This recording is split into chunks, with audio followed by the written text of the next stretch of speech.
ये आतंकवादी आए और वहां पर्यटकों के ऊपर गोली चलाने लगे। आतंकवादियों के मंसूबे को समझिए, गोली मारे हैं उनकी मंसूबा को समझिए। गोली मारने के बाद महिला को कहती है कि हमें भी मार दो, तो कहता है कि नहीं, तुम्हें नहीं मारेंगे, तुम जाके अपनी सरकार को बताना। मतलब इन्हें पता है कि ये सरकार को बात बताया जाएगा। दूसरी बात, जाति धर्म पूछा गया, हिंदू हो कि नहीं, कलमा पढ़ो। और उसके बाद कोई लोग कह रहे हैं कि आतंकवादी का धर्म नहीं होता है। कलमा कौन धर्म का आदमी पढ़ाता है जी?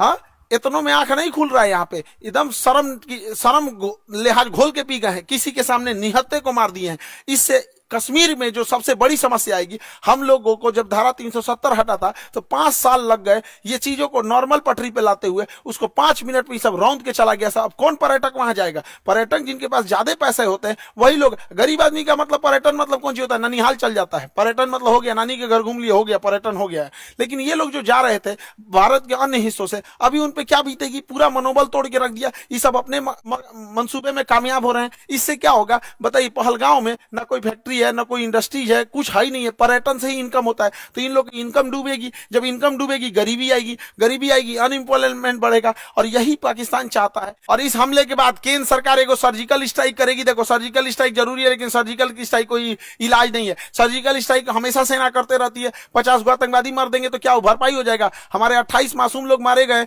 इसकी भरपाई 50 गो सैनिक। 50 गो मतलब क्या होता है? पाकिस्तानी एगो मिलकर 50 गो जन्म दे देगा। एगो पाकिस्तानी 4 गो बियाह करेगा, 1 2 3 4 गो बियाह करेगा। एगो पाकिस्तानी एगो से 15 गो पैदा करेगा, 15 चौक को 60, एगो से मिलकर 60 को जन्मा देगा।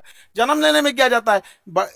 सुअर भी एक साथ 16 को जन्म दे देता है। इन चोटों को क्या जाता है? आप क्या लगता है सर्जिकल स्ट्राइक से इलाज हो जाएगा? नहीं, सर्जिकल स्ट्राइक इनका इलाज नहीं, इनका ठोस इलाज करना पड़ेगा। और दूसरा क्या है कि आतंकवादियों को कहते हैं कि तुम लोग धर्म का नाम लेके यहाँ पे जो आतंकवादी घटना करते हो, यहाँ के रहने वाले लोगों को क्या होगा? और मुस्लिम समाज से कहते हैं कि एक अभी जो जुमा का दिन आ रहा है, फ्राइडे के दिन, वहां से भी यहाँ पे सारे लोगों को एक होने की जरूरत है। वरना हम लोग को या जो भी एक साधारण व्यक्ति है, इन चोट्टो पाकिस्तानियों की गुनाह का सजा सबको मिलने वाला है। लोग क्या किस नजर से देखेंगे हम लोगों को?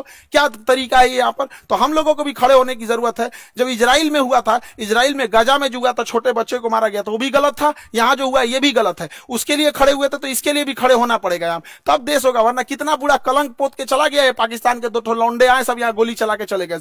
बनी बनाई इज्जत मिट्टी में मिल जाती है। एक अब्दुल कलाम होता है, एक वीर अब्दुल हमीद होता है, और यहाँ डेली 2-4 को निकल के इस तरह कश्मीर में घटना करेंगे। सब किस नजर से देखा जाएगा? हम लोग का रेपुटेशन कहां जाएगा? इसलिए एक सामूहिक जिम्मेदारी बनती है कि इसे कंडेम किया जाए, इसकी घोर निंदा किया जाए यहाँ चीजों को सामूहिक तौर पर। और पूरे भारत के लोगों से कहते हैं, चाहे हम तो अपने शिक्षा जगत में है, तो हम तो अपने शिक्षा जगत से हर एक टीचर से भी उम्मीद करते हैं, उनसे भी आह्वान करते हैं कि अपनी सरकार पर इस बात का दबाव बनाया जाए।